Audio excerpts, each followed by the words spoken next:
आहूणम। हाँ, काश्मीरा बेन मंगलाचरण करोगे? दीदी हाँ मैं दीदी। बोलूं? हाँ दीदी। हाँ बोलो। हाँ, अच्छा बोलो बोलो कुछ। नहीं, बोलो बोलो, कौन बोले दीदी, कौन बोले? प्रेमलता जी कौन थे? मैं उस दिन भूल गई थी तो मैं बोलूं क्या आज? हाँ बोलो बोलो बोलो। जी તમારો અવાજ जी। બહુ ધીમો આવે છે દીદી, અવાજ નથી આવતો? બહુ જ ધીમો આવે છે.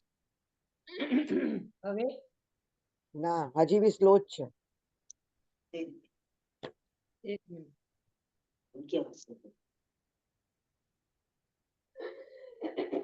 मंगलाचरण करो आप तब तक। जी दीदी, हम्म। सभी को जय जी ने।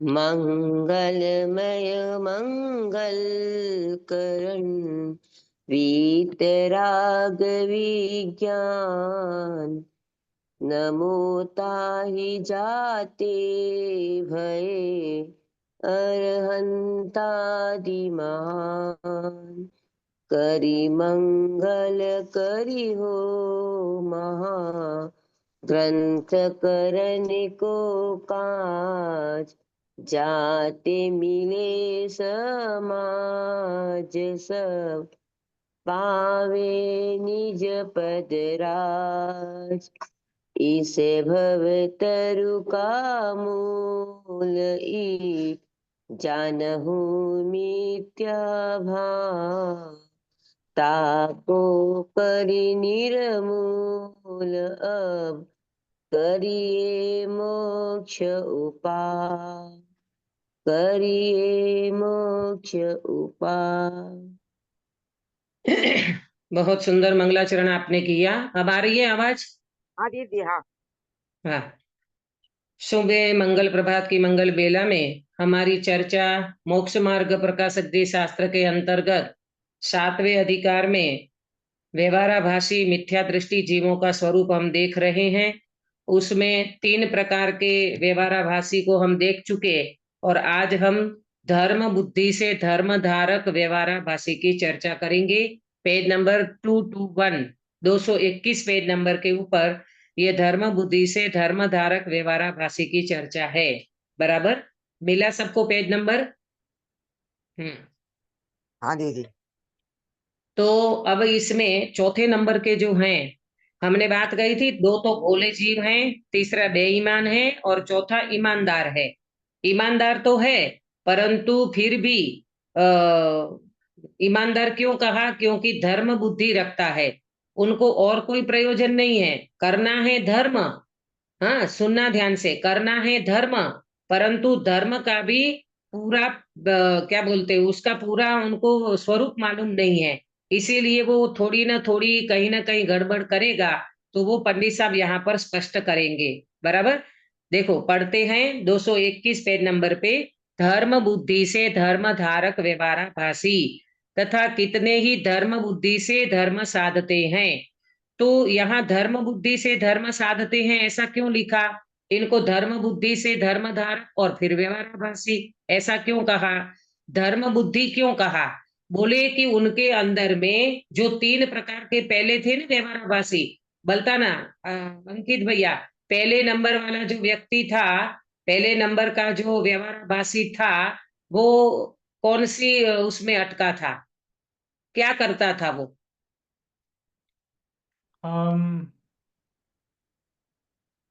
निश्चय नहीं. नहीं नहीं, 3 प्रकार के जो व्यवहाराभासी की चर्चा कर चुके ना अपन, तो हाँ उसमें हाँ. पहला जो था वो क्या करता था? पहले नंबर का जो था कुल कुल अपेक्षा जो कुल बोलते हैं, अपेक्षा। जो कहा गया है उसी को आंख बंद करके हाँ, फॉलो करता था. वो ये करता था कि कुल में जो परंपरा चलती थी ना उस अपेक्षा से वो धर्म करना चाहता था। हमारे कुल में तो ऐसा है, हमारे बाप दादा ऐसा करते थे, हमारे कुल में ऐसा होता था, तो वो कुल अपेक्षा से था, उनको धर्म बुद्धि नहीं थी। ठीक है, दूसरे नंबर वाला काश्मीरा में, दूसरे नंबर वाला वो परीक्षा नहीं રાખનારું સારી ધર્મધારક વ્યવહારાભાસી था. वो परीक्षा ही नहीं करता है. हाँ, दूसरे नंबर वाला जो था वो परीक्षा नहीं करता था, भगवान की आज्ञा, देव शास्त्र गुरु की आज्ञा, बस उसी को मानता था, है ना। परीक्षा करने का उसका कोई इरादा नहीं था, इसीलिए वो धर्म बुद्धि नहीं रखता था, मात्र आज्ञा को मानता था। गिरीश भाई, तीसरे नंबर वाला कैसा? वो सांसारिक प्रयोजन अर्थ धर्मधारक व्यवहाराभासी था। हाँ, तो, मतलब क्या? धर्म बुद्धि से धर्मधारक व्यवहाराभासी। नहीं नहीं, अच्छा था ना। तीसरे नंबर, अच्छा, तीसरे का नंबर, मतलब क्या है? सांसारिक प्रयोजन, हाँ। सांसारिक प्रयोजन और अर्थ ये देखा देखी। धर्मधारक व्यवहाराभासी, मतलब वो संसार की अपेक्षा से धर्म करता था कि भाई मुझे देखा ये देखी। चाहिए तो मुझे इसके लिए ये करना है, धर्म ऐसे हाँ, मतलब ये है कि संसार का ही प्रयोजन रहता था, विषय भोग का प्रयोजन रहता था, पांच इंद्रिय के विषय का प्रयोजन रहता था, संसार से लक्ष्य से संसार का प्रयोजन सिद्ध करना, बस यही उनका लक्ष्य था। तो ये तीनों धर्म बुद्धि वाले नहीं थे, ठीक है। अब ये जो चौथा है, वो धर्म बुद्धि से धर्म करता है, परंतु उनको भी जैसा स्वरूप चाहिए ना अंदर का, वैसा मालूम नहीं है, इसीलिए इनको धर्म बुद्धि तो कहा, परंतु धर्म बुद्धि से धर्म साधते तो हैं, परंतु निश्चय धर्म को नहीं जानते, है ना। देखो लिखा है ना, परंतु निश्चय धर्म को नहीं जानते। निश्चय धर्म माने अपना वास्तविक स्वरूप, है ना, धर्म का वास्तविक स्वरूप, आत्मा का वास्तविक स्वरूप, उसको कहते हैं निश्चय धर्म। तो वो निश्चय धर्म को नहीं जानते, इसलिए अभूतार्थ रूप धर्म को साधते हैं। अभूतार्थ माने क्या?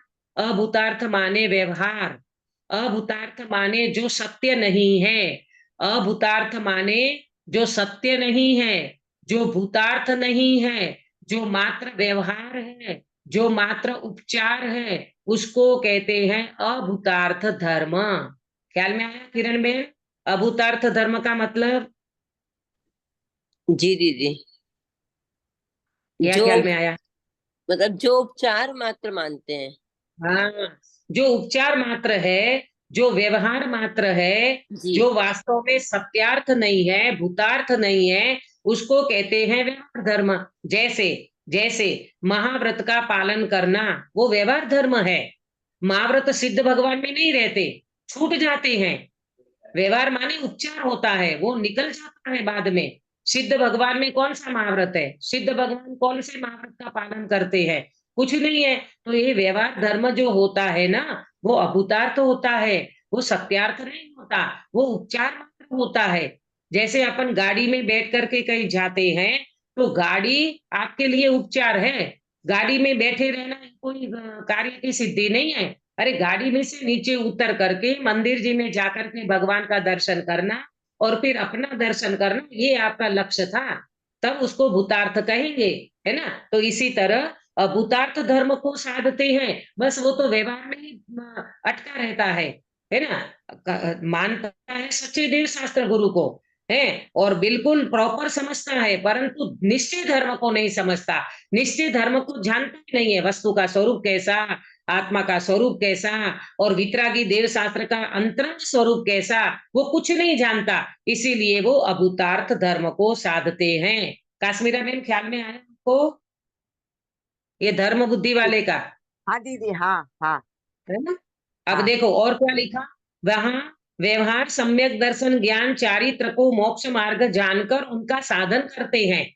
देखो, व्यवहार सम्यक दर्शन लिखा, निश्चय सम्यक दर्शन नहीं लिखा गिरीश भाई, क्योंकि निश्चय को जानता ही नहीं है। तो मुझे कौन बताएगा कि व्यवहार सम्यक दर्शन, व्यवहार ज्ञान और व्यवहार सम्यक चारित्र ये किसको कहते हैं? व्यवहार सम्यक दर्शन माने क्या, व्यवहार सम्यक ज्ञान माने क्या, और व्यवहार चारित्र माने क्या? दीदी व्यवहार, आपने, हाँ बोलो बोलो काश्मीरा बेन। व्यवहार समय जैसे मतलब सच्चे देव गुरु शास्त्र को मानना, उसको व्यवहार हम्म, व्यवहार समय दर्शन मतलब उसमें श्रद्धा करना, उसकी बात हाँ, मानना, मतलब मानना, वो सम्यक ज्ञान कहते हैं उसको, और उसकी श्रद्धा करना उसको सम्यक श्रद्धा कहते हैं। और चारित्र हम्म, मतलब वो जो साधु बन मतलब चारित्र लेते हैं, वो व्यवहार व्यवहार चारित्र कहा जाता है। बहुत बढ़िया। व्यवहार सम्यक दर्शन का मतलब देव शास्त्र गुरु को मानना, देव शास्त्र गुरु का श्रद्धान करना, हाँ, अब समझना, आगे बहुत अच्छी चर्चा आने वाली है कि व्यवहार सम्यक दर्शन में देवशास्त्र गुरु की श्रद्धा तो करता है, व्यवहार सम्यक ज्ञान में क्या करता है, सात तत्व का स्वरूप समझता है, जिनेन्द्र भगवान ने जो बताया है मार्ग उसको जानता है। हाँ, और चारित्र में मात्र बाहर का चारित्र को चारित्र समझता है, अंतरंग चारित्र का पता ही नहीं है, शरीर की क्रिया को चारित्र मानता है, महाव्रत की क्रिया को चारित्र मानता है, अणुव्रत प्रतिमा को चारित्र मानता है। अरे भैया वो तो शरीर का चारित्र हुआ। जैसे कोई मुनिराज भूमि देख करके चलते हैं, 3 हाथ भूमि देख करके चलते हैं, तो ये किसकी किसकी क्रिया हुई, ये तो शरीर की क्रिया हुई ना। जैसे मुनिराज आहार करते हैं, आहार ये किसकी क्रिया हुई, आहार लेना, ये शरीर की क्रिया हुई ना। हाँ, तो वो क्या समझता है, बस ये चारित्र का पालन, ये चारित्र है, ये चारित्र शरीर का हुआ, तुम्हारे आत्मा का क्या हुआ। अच्छा एक बात मुझे बताना सुनीता जी, चारित्र गुण जो है वो शरीर का है कि आत्मा का। चारित्र गुण तो आत्मा का है, लेकिन हम लोग पालन शरीर से करते हैं। हाँ, तो शरीर से पालन करना वो व्यवहार में जाएगा, वो उपचार कहा जाएगा। और आत्मा का गुण जो है ना, चारित्र गुण तो आत्मा का है, तो आत्मा क्या हुआ, आत्मा की तो दृष्टि ना करी, आत्मा को तो समझा नहीं। आत्मा का चारित्र गुण माने आत्मा में ठहरना, आत्मा में लीन होना, आत्मा में स्थिर होना, ये नहीं समझता। इसीलिए यहाँ पर लिखा वो व्यवहार सम्यक दर्शन ज्ञान और चारित्र को मोक्ष मार्ग जानकर उनका साधन करते हैं। मतलब उन क्रियाओं में वो व्यक्ति अटका पड़ा है, वो व्यवहार साधन में अटका हुआ है, निश्चय धर्म को निश्चय साधन को वो नहीं समझता। कौन कौन सुधाबेन, कौन नहीं समझता, सुधाबेन। धर्म बुद्धि से धर्म धारक व्यवहार हाँ, धर्म बुद्धि से धर्म धारक व्यवहार भाषी, धर्म की बुद्धि तो रखी है परंतु धर्म धारक व्यवहार भाषी है, वो निश्चय को समझता नहीं है, इसीलिए वो व्यवहार में अटका हुआ है। अब देखना, आपको मैं नोट कराती हूँ। शुभ कर्म को धर्म मानता है, ऐसा कह क्या सकते क्या हैं? क्या, शुभ कर्म को धर्म मानता है।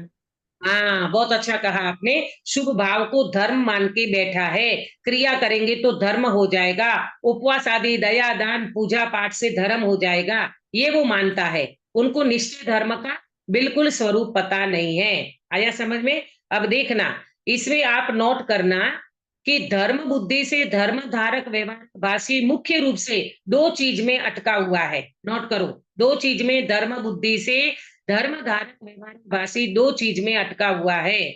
एक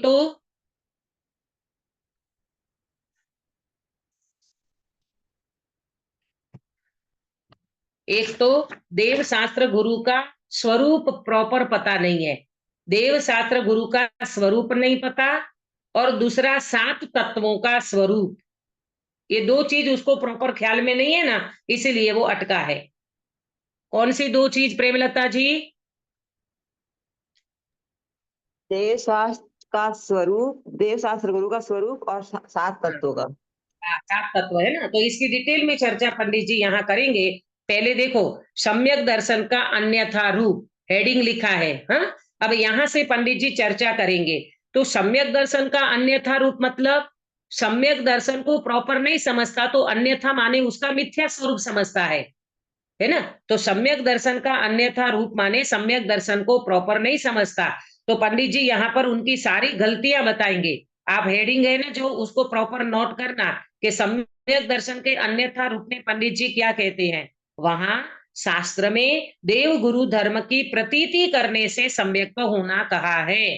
पहला बिंदु, देव शास्त्र गुरु की प्रतीति करना, देव शास्त्र गुरु की प्रतीति करने से सम्यक होना कहा है। समझना गिरीश भाई, है व्यवहार, परंतु ये व्यवहार में आए बिना, यानी देव शास्त्र गुरु के स्वरूप को समझे बिना जीव को प्रतीति नहीं होगी, श्रद्धा नहीं होगा। व्यवहार सम्यक दर्शन की बात है यहाँ पर। अभी उनकी गलती बताएंगे वो क्या करता है। देखो, ऐसी आज्ञा मानकर वो जीव क्या करता है, मात्र देव शास्त्र गुरु की प्रतीति करता है, व्यवहार सम्यक दर्शन में देव शास्त्र गुरु को मानता है, और ऐसी आज्ञा मानकर क्या करता है, अनंत देव निर्ग्रंथ गुरु जैन शास्त्र के अतिरिक्त औरों को नमस्कार आदि करने का त्याग किया है। तो ये किसका त्याग हुआ, ग्रहित मिथ्यात्व का। समझे, किसका त्याग किया? ग्रहित मिथ्यात्व का। मानता किसको है अंकित भैया? किसको मानता है?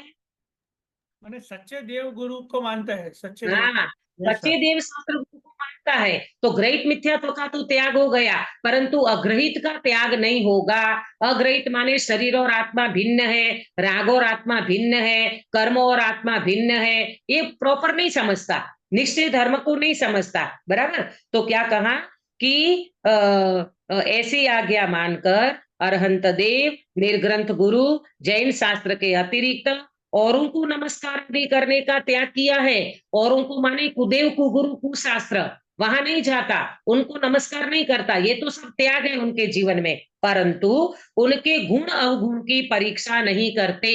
किसके गुण अवगुण की परीक्षा नहीं करता? काश्मीरा बेन।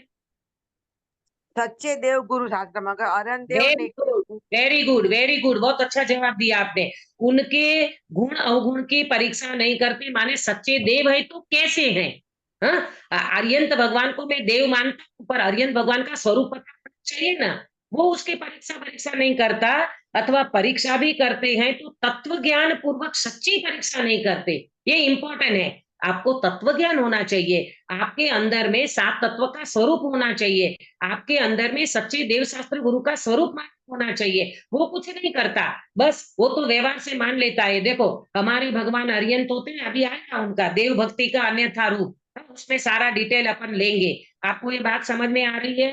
अरिहंत भगवान के गुण अवगुण की परीक्षा नहीं करता और उनका तत्व ज्ञान पूर्वक सच्ची परीक्षा नहीं करता, क्योंकि उनको सच्चा तत्व ज्ञान अभी हुआ नहीं है। बाह्य लक्षण परीक्षा करते हैं। ये मुझे बता भाई, अरिहंत भगवान के बाह्य लक्षण कौन से होते हैं?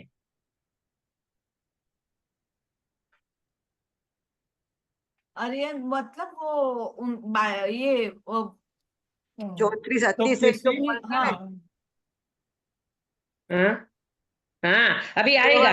देव भक्ति के अन्यथा रूप में 34 अतिशय से शहीद होते हैं, परम औदारिक शरीर के धारक होते हैं, है ना।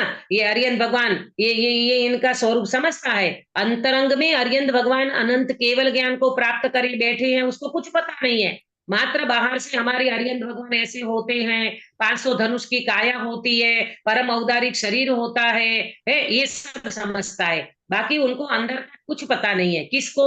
धर्म धारक, धर्म बुद्धि से धर्म धारक व्यवहाराभासी को। ऐसी प्रतीति से सुदेव गुरु शास्त्रों की भक्ति में प्रवर्तते हैं, मात्र बाह्य लक्षण को देख करके देव शास्त्र गुरु की भक्ति करते हैं। अभी भी देखो ना, दिगंबर संप्रदाय की अगर बात करें ना, तो सांप्रदायिक कैसे हैं? कुछ नहीं समझते, मात्र बाहर पूजा पाठ करते हैं, अभिषेक करते हैं, बाहर से भगवान, ये हमारे वितरागी भगवान है, ये हमारे निर्ग्रंथ गुरु हैं, ये हमारे शास्त्र हैं, कुछ नहीं समझते स्वरूप। आया ना समझ में? इसीलिए धर्म बुद्धि वाला धर्म तो करना चाहता है, परंतु सच्ची परीक्षा करके देव शास्त्र गुरु के स्वरूप को नहीं समझता। गिरीश भाई ख्याल में आया आपको?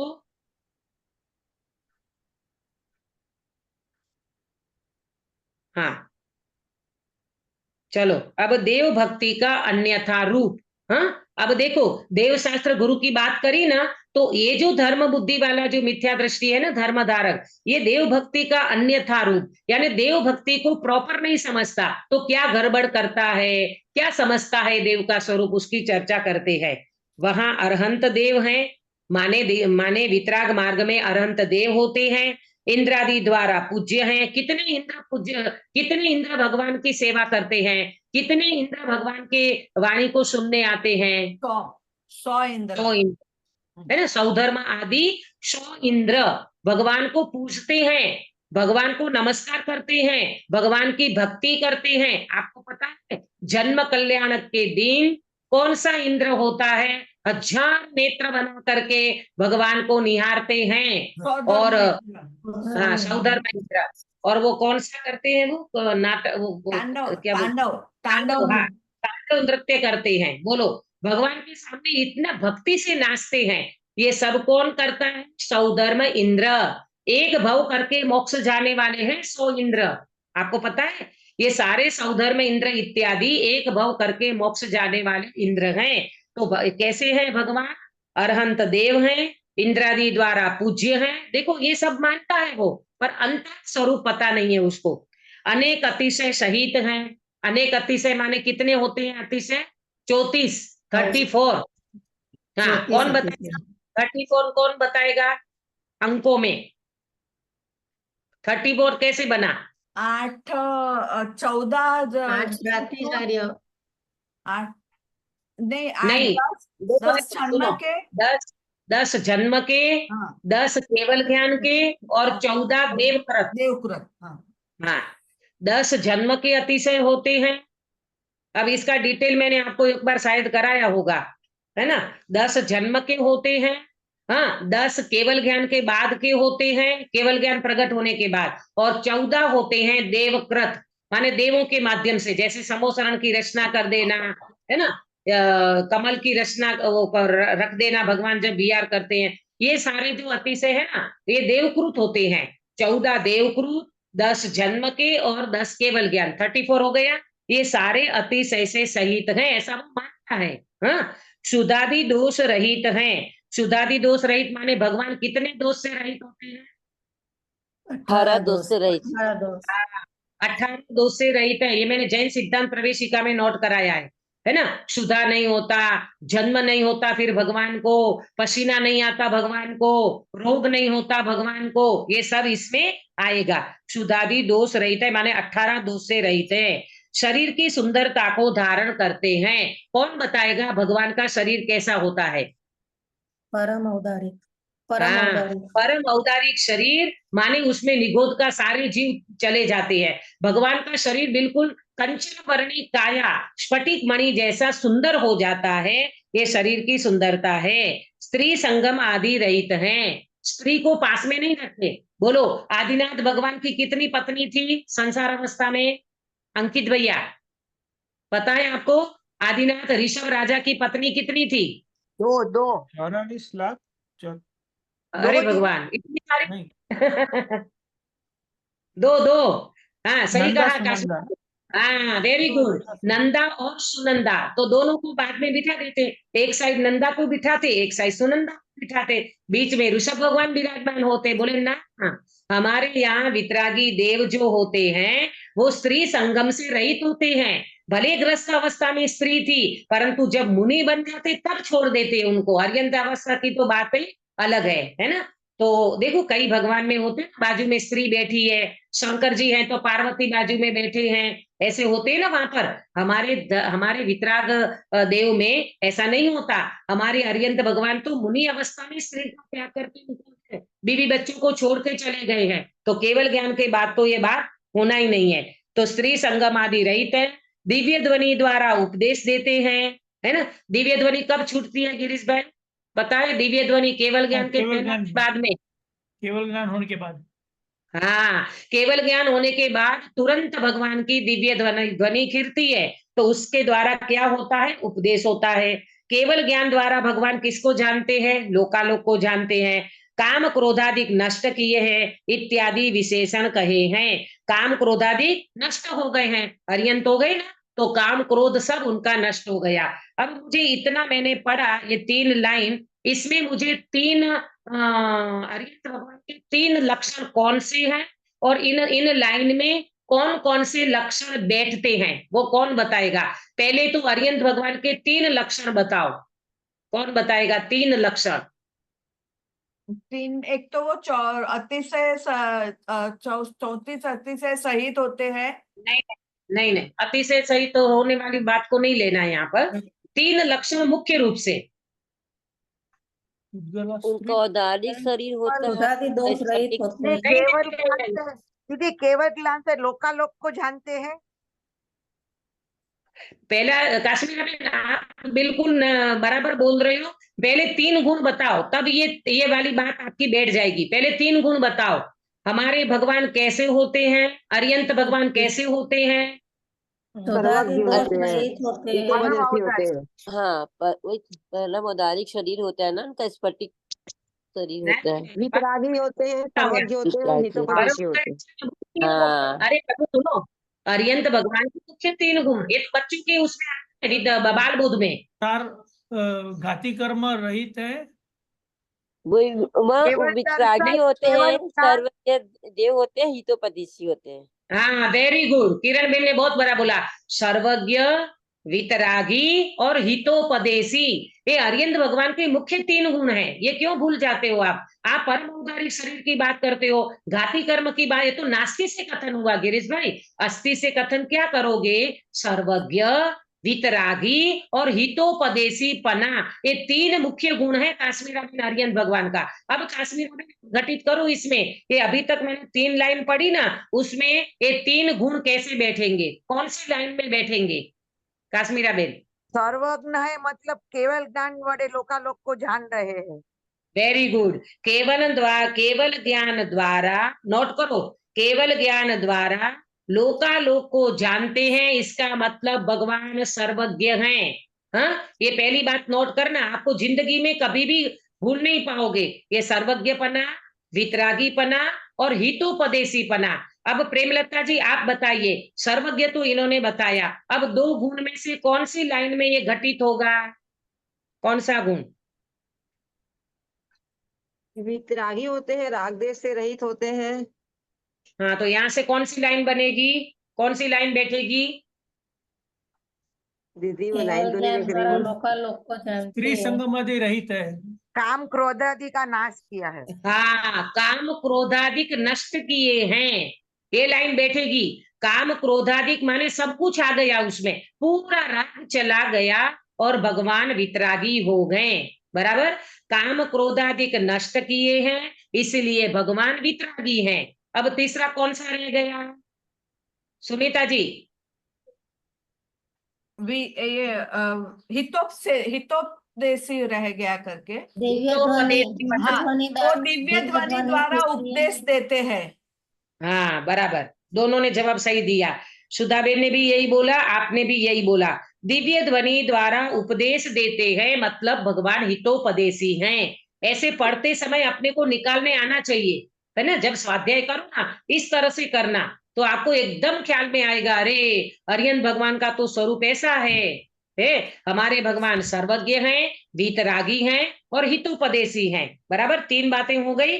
केवल ध्वनि द्वारा लोकालोक को जानते हैं तो सर्वज्ञ हैं, दिव्य ध्वनि द्वारा उपदेश देते हैं तो हितोपदेशी हैं, और काम क्रोधादिक नष्ट किए हैं तो कैसे हैं? वितरागी हैं। बराबर, वहां इनमें से कितने ही विशेषण पुद्गल आश्रित हैं और कितने ही जीव आश्रित हैं, उनको भिन्न भिन्न नहीं पहचानते। कौन? ये धर्म बुद्धि वाला क्या नहीं पहचानता? जीव आश्रित हैं कितने गुण, और कितने गुण पुद्गल आश्रित है। अब मुझे कौन बताएगा जीव आश्रित गुण कौन से हैं और पुद्गल आश्रित कौन से हैं? पहले मैं अंकित भैया से पूछती हूँ, अंकित भैया जवाब देंगे। जीव आश्रित से तो केवल ज्ञान उनका प्रकट वेरी हो गुड, चुका है। बहुत बढ़िया जवाब हाँ दिया। जी। अनंत ज्ञान, अनंत दर्शन, अनंत सुख और अनंत वीर्य, ये जो अनंत चतुष्ट प्रकट हुए ना, वो है जीव आश्रित। बाकी ये सारे पुद्गल आश्रित हैं। ये देखो, ये अतिशय हैं, परम औदारिक शरीर है, दिव्य ध्वनि भी पुद्गल है। क्यों दिव्य ध्वनि को पुद्गल कहा काश्मीरा बेन? दिव्य ध्वनि को पुद्गल क्यों कहा? भाषा वर्गण का भाषा पुद्गल है। वर्णन है वो भी। वे भाषा के पुद्गल का परिणाम है, वो भगवान नहीं बोलते। भगवान तो जीव हैं, और भगवान तो अनंत ज्ञान, दर्शन, सुख और वीर्य, ये 4 को छोड़ के बाकी जितना भी जमेला है, ये सब कुछ पुद्गल आश्रित हैं। समोसरण कहो, छत्र कहो, चामर कहो, भामंडल कहो, ये सब क्या है? पुद्गल आश्रित हैं। और कितने बताएं आपको पता है? अरिहंत भगवान के 46 गुण, हाँ, उसमें जीव आश्रित कितने और पुद्गल आश्रित कितने, कौन बताएगा?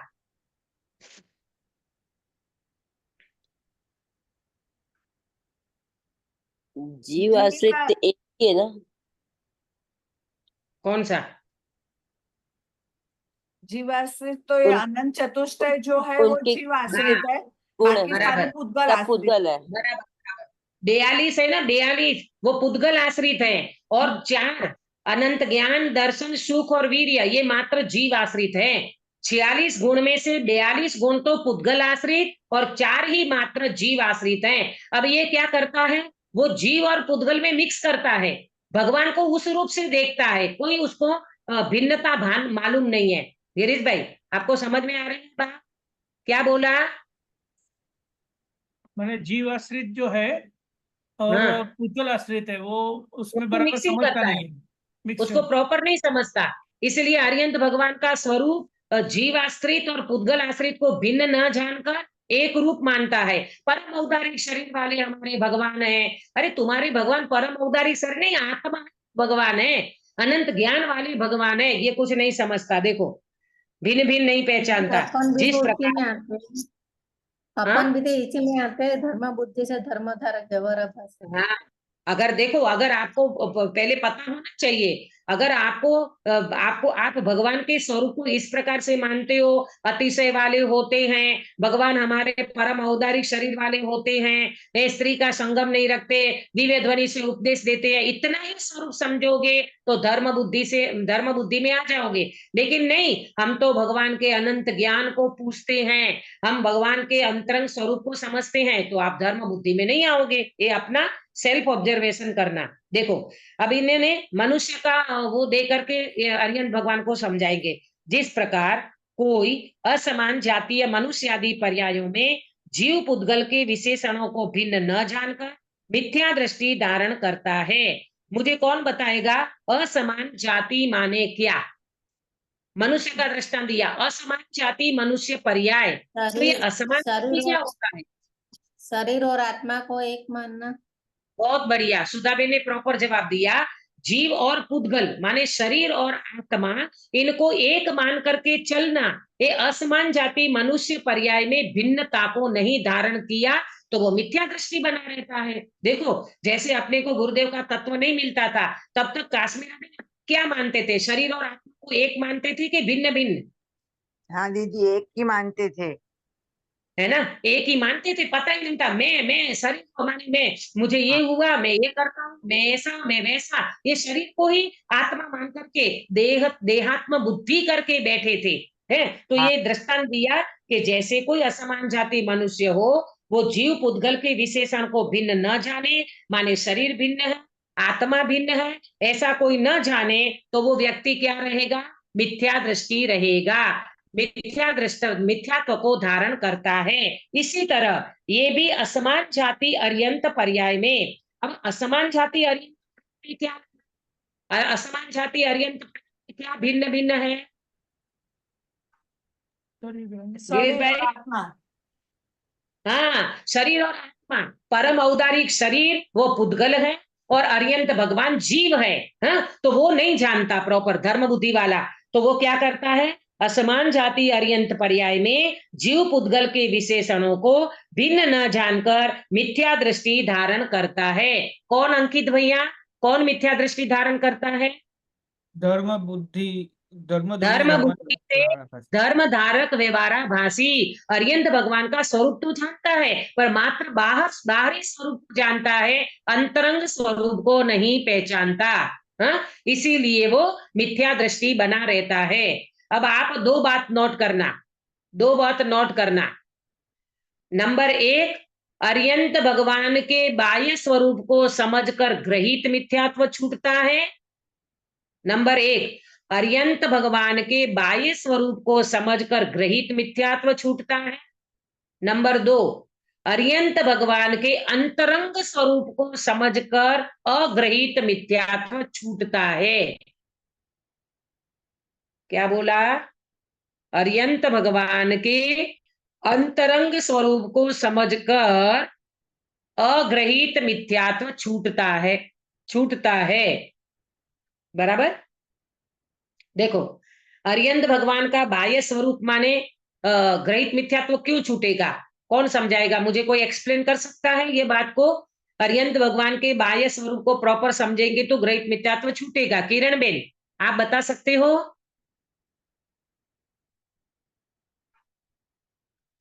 सब उदय को गुरु कुधर्म को हाँ, मतलब को छोड़ेंगे तभी तो फिर गृहत्व मिथ्या तो छूटेगा ना।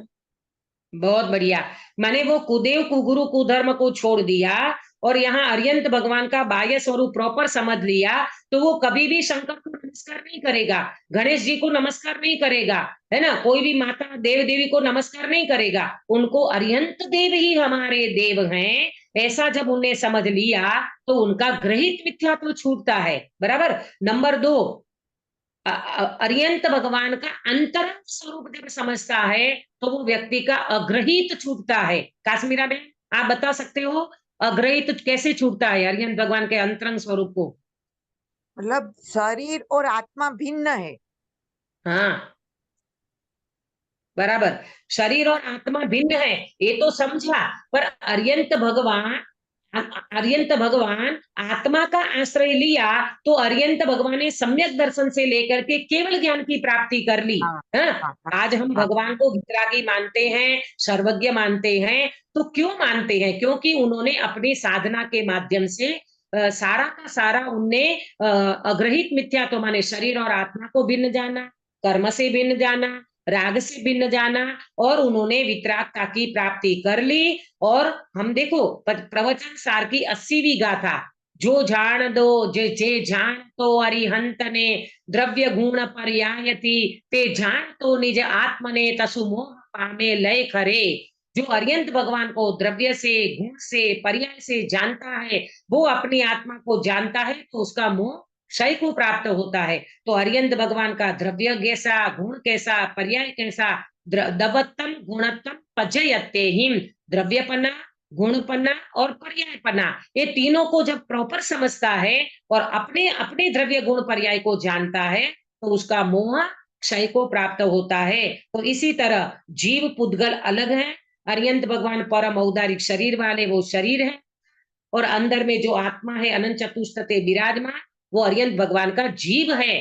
हा? इस तरह से प्रॉपर जब समझता है तो फिर उनका अग्रहित मिथ्यात्व छूटता है। इतनी बात समझ में आई सबको? आगे बढ़ूं अभी, चलो। तथा जो बाह्य विशेषण है उन्हें तो जानकर उनके द्वारा अनंत देव को महंतपना विशेष मानता है। कौन? ये धर्म बुद्धि वाला। हाँ, भगवान का बाह्य विशेषण है ना, तो उनको जानकर उनके द्वारा, जैसे भगवान का अतिशय है, भगवान का समोसरण है, भगवान के क्या बोलते ये कमलों की रचना हो जाती है, देव करते 225 कमल रखते हैं और भगवान वो वहां विहार करते हैं। तो ये सारी चीजें, भगवान जमीन से ऊपर चलते हैं, ये सारी चीजें वो मान करके उनकी महत्ता मानता है भगवान की, मात्र उससे। और जो जीव के विशेषण है उन्हें यथावत न जानकर उनके द्वारा अरहंत देव को महंतपना आज्ञानुसार मानता अथवा अन्यथा मानता है। अच्छा बता गिरीश भाई, जीव के विशेषण कौन से लेना है भगवान के? मैंने जीव के तो ये चार चतुष्ट है वो। हाँ, अनंत ज्ञान, अनंत दर्शन, सुख, वीर्य, ये उनके जीव के लक्षण है, माने उन्होंने प्रकट किया है, उसको तो प्रॉपर नहीं समझता। अथवा तो कहते हैं अनंत देव का महंतपना आज्ञानुसार मानता है। हाँ, इतना पता है उनको, हमारे अर्यंत भगवान केवल ज्ञानी होते हैं, ये भगवान की आज्ञा है, आगम में लिखा है, हमारे गुरु ने बताया, तो वो मानता है। अथवा अन्यथा मानता है। अन्यथा मानता है अर्यंत का स्वरूप, इसमें कौन बताएगा मेरे को? किसी को पता है? मतलब अन्य जो देव देवता है जो वो अन्य का स्वरूप हुआ ना? नहीं नहीं नहीं नहीं नहीं नहीं नहीं, जैसा हमारे है वैसा अर्यंत, नहीं होता। सुनो सुनो, हमारे अर्यंत भगवान का अन्यथा रूप माने भगवान को पसीना आना, भगवान की आंखों में आंसू आना, ये भगवान का अन्यथा रूप है। कई लोग कहते हैं मूर्ति में पसीना आ गया, कई लोग कहते हैं मूर्ति को आंसू आ गया। अरे हमारे अर्यंत भगवान की मूर्ति में भी ऐसा नहीं होता, न पसीना आता न आंसू आते हैं भगवान को, ये उनका अन्यथा रूप है, नोट कर लेना। भगवान को पसीना नहीं आता, पसीना आना दोष है, 18 दोष में आया, पसीना नहीं आता भगवान को, और भगवान को कभी आंसू भी नहीं आते, ये नोट कर लेना। जो रागी होते हैं वो आंसू सारते हैं, वितरागी को कभी आंसू नहीं आते, वो इस प्रकार को मानता है, तो उनका अन्यथा स्वरूप है। क्योंकि यथावत जीव के विशेषण जाने तो मिथ्या दृष्टि न रहे। एक मिनट, क्योंकि यथावत जीव के विशेषण जाने तो मिथ्या दृष्टि न रहे, भगवान के प्रॉपर स्वरूप को जानो तो आपका मिथ्यात्व नहीं रहेगा। बोलो अब क्या प्रश्न है आपका?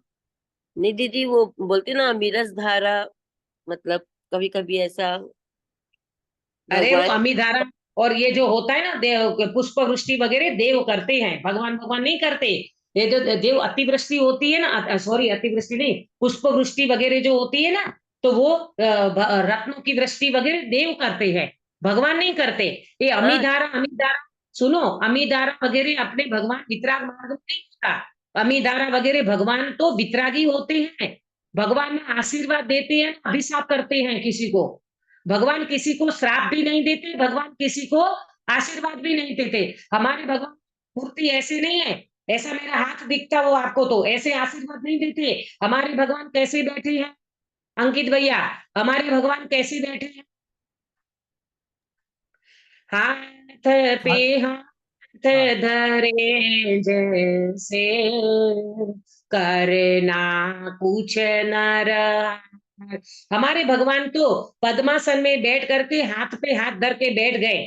मालूम क्या क्या संकेत है इसका? इसका संकेत है जगत में कुछ करने लायक नहीं है, तुम कर्तव्य छोड़ दो। मैं ये करूं, मैं वो करूं, मैंने रोटी बनाई, मैंने सब्जी बनाई, मैंने ये करा, मैंने वो करा, कुछ भी नहीं कर सकते तुम। आया समझ में? अकर्ता स्वभाव को भगवान दर्शाते हैं और हाथ पे हाथ धर के हमको समझाते हैं, जगत से थक जाओ, जगत में कुछ भी करने लायक नहीं है, तुम तो भगवान आत्मा हो, अपने स्वभाव में आ जाओ।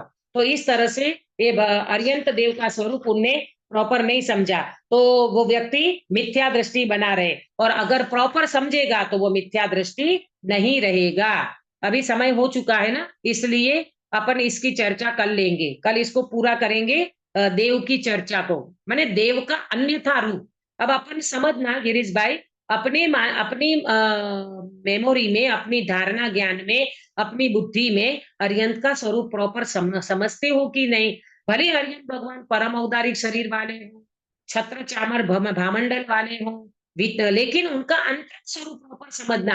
वो वास्तव में अनंत ज्ञान से विराजमान है, केवल ज्ञान से विराजमान है। भगवान लोकालोक को जानते हैं और भगवान अपने चैतन्य लोक में विराजमान होते हैं। भगवान की ऐसी वितरागता जो समझता है, वो व्यक्ति कभी भी ग्रहित मिथ्यात्व में नहीं जाता और अग्रहित को छोड़ करके ये भगवान के समक्ष सम्यक दर्शन को प्राप्त करता है। तो हम सब इस प्रकार से अरिहंत भगवान को प्रॉपर समझे, यानी देव का स्वरूप प्रॉपर समझे, अन्यथा न समझे। कुदेव को गुरु को शास्त्र में तो जाए नहीं, परंतु वितरागी देव शास्त्र गुरु को समझ करके अपने अंदर में भगवान जैसे पूर्णता को प्राप्त किया, मैं एक अंश में रत्नत्रय को प्राप्त करूं, इस भावना से अगर हम इस स्वाध्याय को समझेंगे तो जरूर अपना मोक्ष मार्ग प्रशस्त होगा। इस भावना से बात को मैं विराम देती हूँ।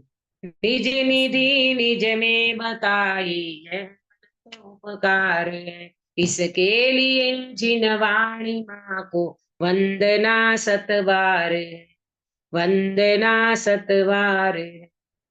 गिरीश भाई काय सर कराओगे? दीदी नमो ओरियंताणं नमो सिद्धाणं नमो आयर्याणं नमो वज्राणं नमो लोये सव सावणं नमो ओरियंताणं नमो सिद्धाणं नमो आयर्याणं नमो वज्राणं नमो लोये सव सावणं नमो ओरियंताणं नमो सिद्धाणं नमो आयर्याणं नमो वज्राणं नमो लोये सव सावणं नमो ओरियंताणं नमो सिद्धाणं नमो आयर्याणं नमो वज्राणं नमो लोये सव सावणं नमो ओरियंताणं नमो सिद्धाणं नमो आयर्याणं नमो वज्राणं नमो लोये सव सावणं नमो ओरियंताणं नमो सिद्धाणं नमो आयर्याणं नमो वज्राणं नमो लोये सव सावणं नमो ओरियंताणं नमो सिद्धाणं नमो आयर्याणं नमो वज्राणं नमो लोये सव सावणं नमो ओरियंताणं नमो सिद्धाणं नमो आयर्याणं नमो वज्राणं नमो लोये सव सावणं नमो ओरियंताणं नमो सिद्धाणं नमो आयर्याणं नमो वज्राणं नमो लोये सव सावणं एसो पंच नमस्कारो सव पावपणासनो मंगलाणं च सवेसिं ब्रह्म। बोलो अंतर्मुख मुद्राधारी सर्व जिनेन्द्र भगवान की जय जय हो। हो नित्य बोधिनी द्वादशांगमयी जिनवाणी माता की जय जय हो। हो 3 कम 9 करोड़ सर्वे वितरागी महामुनि राजों की जय हो। जय हो परम अहिंसामय वितरागी जैन धर्म की जय हो। जय हो सभी को जय जिनेन्द्र। जय जिनेन्द्र।